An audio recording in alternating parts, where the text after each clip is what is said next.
बगीचे में बैठे बैठे मुझे घंटों गुजर चुके थे, लेकिन हम्माद का अभी तक कोई अता पता नहीं था। पता नहीं उसे क्या बुरा लग गया कि वो आज बगीचे ही नहीं आया। कल उसका वो अजीबोगरीब बर्ताव और आज उसका यूँ बगीचे ना आना मुझे परेशान कर रहा था। कहीं मुझसे कोई गलती तो नहीं हो गई, कहीं मैंने कोई ऐसी बात तो नहीं कह दी जिसका हम्माद को बुरा लग गया हो। लेकिन उसने तो कल मुझे अच्छे से रुखसत किया था। वो अगर ऐसा होता तो वो मुझे कुछ ना कुछ तो कह ही देता। कुछ ना कुछ तो हुआ है जिसकी वजह से हम्माद आज यहाँ पर नहीं आया।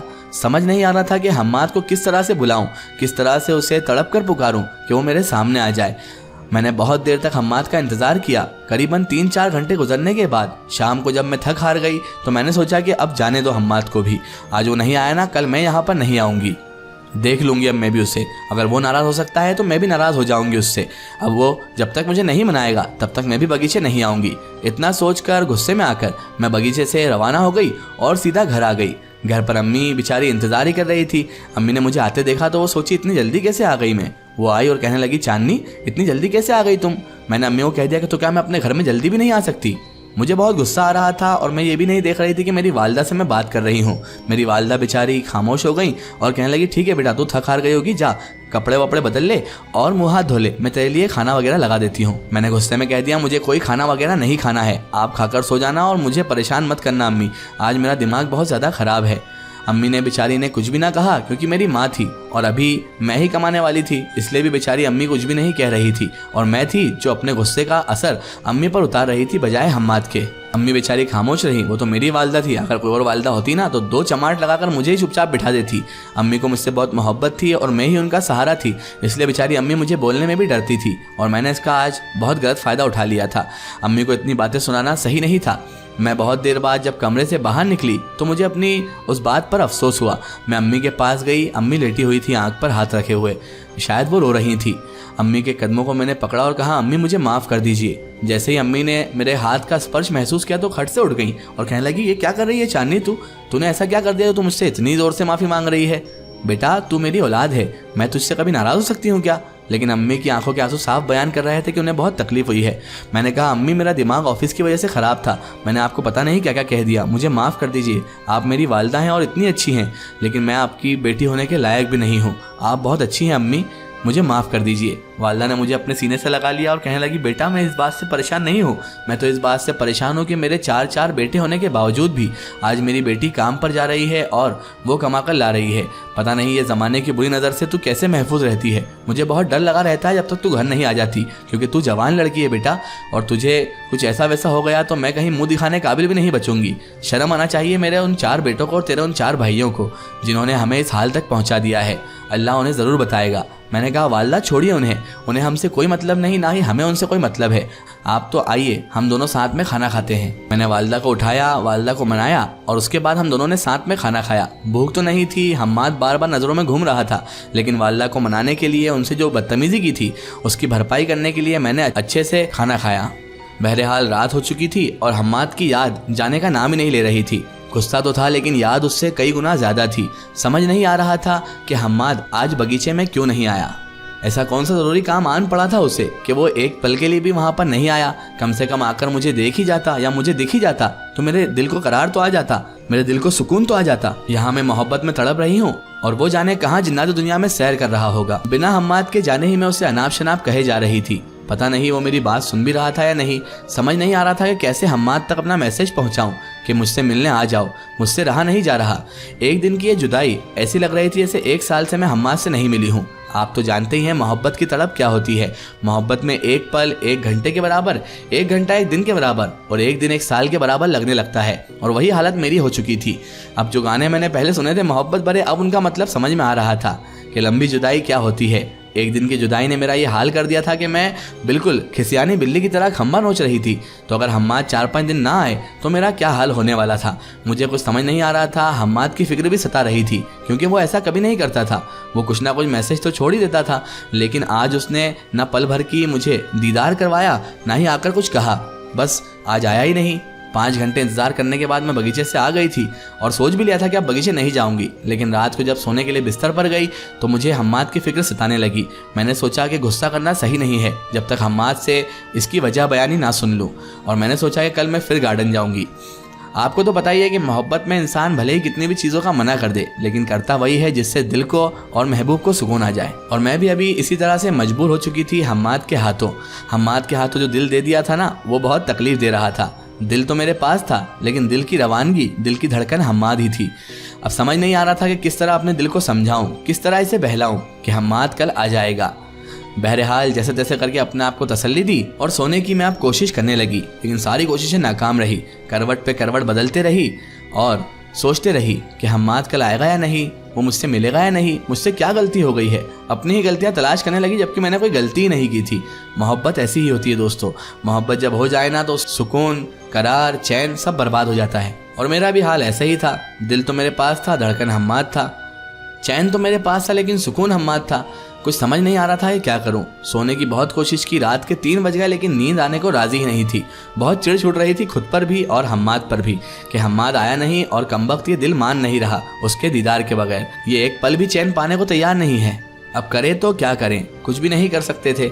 ऐसे ही करवटें बदलते बदलते न जाने कब नींद लगी और ख्वाब में भी हम्माद ही दिखाई दिया। लेकिन हम्माद का जो ख्वाब मुझे दिखाई दिया वो बड़ा अजीब व गरीब था। हम्माद मुझसे बहुत दूर खड़ा हुआ था और मुझे देख देख कर खुश हो जा रहा था। मैं उसे आवाज़ दे रही थी, हम्माद सुनो, हम्माद सुनो, लेकिन वो ऐसा था जैसे बहरा हो गया हो। वो सुनने को तैयार ही नहीं था और बस मुझे देखकर मुस्कुराया जा रहा था। दूर से मुझे देख रहा था, निहार रहा था। और मैं थी जो पता नहीं कैसे एक किसी आसेब में जकड़ी हुई थी, जो मैं हिल भी डुल नहीं पा रही थी, बस हम्माद को देख रही थी। समझ नहीं आ रहा था ये ख्वाब कैसा है। अचानक नींद खुली, देखा तो सुबह के 10 बज चुके थे। मैं फटाफट उठी, गुस्ल खाने गई, तैयार वैयार हुई और वालदा से इजाज़त लेकर मैं सीधे ऑफिस का बहाना करके बगीचे चली गई। आज भी हम्माद का किधर भी पता नहीं था।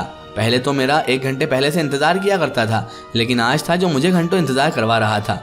ऐसे ही दिन गुजर गया और हम्माद आज भी नहीं आया। अब तो हम्माद की बहुत ज़्यादा फिक्र सताने लगी थी।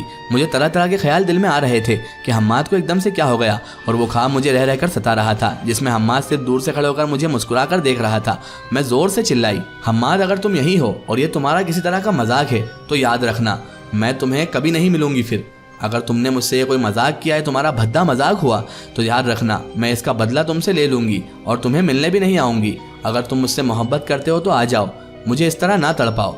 मैं झूले के पास खड़ी खड़ी खुद से ही बातें कर रही थी और समझ नहीं आ रहा था कि हम्माद इन बातों को सुन भी रहा है या नहीं। वैसे वो तो कहता था कि मैं तुम्हारी हर बात का ध्यान रखता हूँ चांदनी, तो आज मेरी जो तड़प है, जो मेरी इतनी शिद्दत है, उसे क्यों नहीं समझ रहा वो, क्यों मुझे तड़पा रहा है। आज भी शाम हो गई। शाम ढलते ही मैंने घर जाने का सोचा, लेकिन मन अभी भी कर रहा था कि थोड़ी देर और रुक जाऊँ, थोड़ी देर और रुक जाऊँ, शायद हम्माद आता ही होगा, वो अभी आने ही वाला होगा। लेकिन समझ नहीं आ रहा था कि वो इतना इंतज़ार क्यों करा रहा है। कहीं वो किसी परेशानी में मुब्तला तो नहीं हो गया। फिर ख्याल आया वो तो जिनजाद है, वो किसी परेशानी में कैसे मुब्तला हो सकता है। मैंने कहा नहीं चांदनी, हो ना हो, कुछ ना कुछ तो ऐसा हुआ है कि मेरा हम्माद आज मुझसे मिलने 2 दिन हो गए, अभी तक नहीं आया। वो हम्माद जो मेरे बगैर एक पल भी नहीं रह सकता था, जो मेरे आसपास हमेशा रहता था, वो हम्माद 2 दिन मेरे बगैर नहीं रह सकता। हो ना हो, कुछ ना कुछ तो गड़बड़ है, मैं इसका पता लगा कर रहूँगी। मैं अब हम्माद को दिलो जान से याद करने लगी और उसके बाद मैं बगीचे से रवाना होकर सीधे घर पहुँच गई। मेरा मुँह आज भी उतरा हुआ था। वालदा ने मुझसे कुछ ना कहा, कहने लगी बेटा हाथ मुँह धोआ, हम साथ में खाना खाते हैं। मैंने कहा जी वालदा। हाथ मुँह धोकर जब आई तो वालदा ने आज बढ़िया सा चिकन बनाया था। मुझे चिकन बहुत पसंद था, वालदा को भी ये मालूम था, लेकिन आज चिकन पसंद होने के बावजूद भी मैंने चिकन को हाथ तक ना लगाया और थोड़ी बहुत रोटी वगैरह खाई और उसके बाद मैं सीधे अपने कमरे में चले गई। वालदा मोहतरमा मेरे पास आई और कहने लगी बेटा कोई गड़बड़ है क्या, कुछ ऐसी बात हो गई है क्या जो तुम इतना उदास रह रही हो। मैं तुम्हारी माँ हूँ बेटा, तुम्हारा चेहरा देखकर समझ जाती हूँ कि तुम किसी परेशानी में मुब्तला हो। बताओ मुझे माँ नहीं एक दोस्त समझो और मुझे अपनी परेशानी बताओ। मैंने कहा वालदा कुछ भी नहीं, बस मैं काम के चलते बहुत ज़्यादा परेशान हूँ।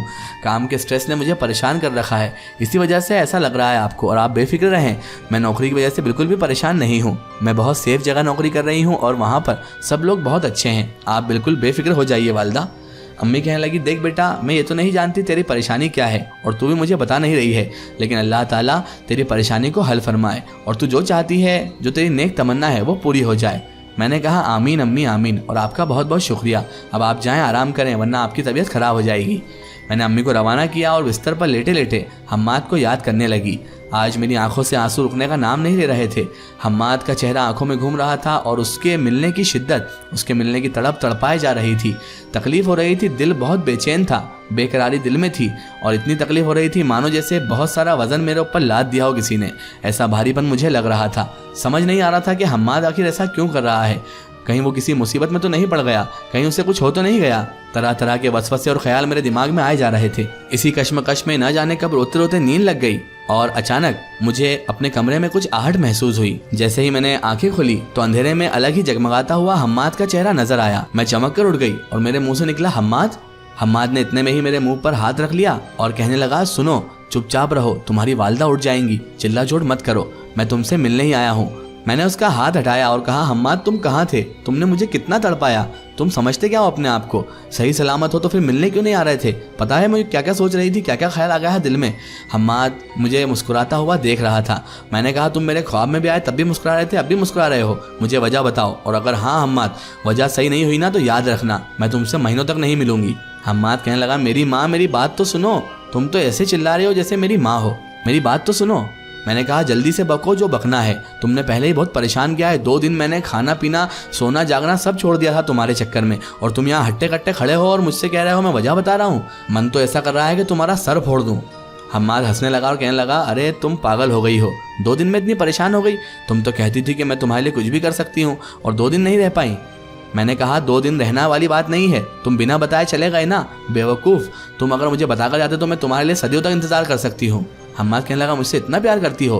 मैंने कहा, प्यार वार गया भाड़ में, अभी ये बताओ कि तुम आई क्यों नहीं, वरना मैं तुम्हें छोड़ूंगी नहीं। हम्माद कहने लगा, तुम्हारे वसवसे बिल्कुल ठीक थे, मैं किसी परेशानी में मुब्तला हो गया था। जैसे उसने परेशानी का कहा तो मैं और परेशान हो गई। मैंने कहा, कैसी परेशानी हम्माद?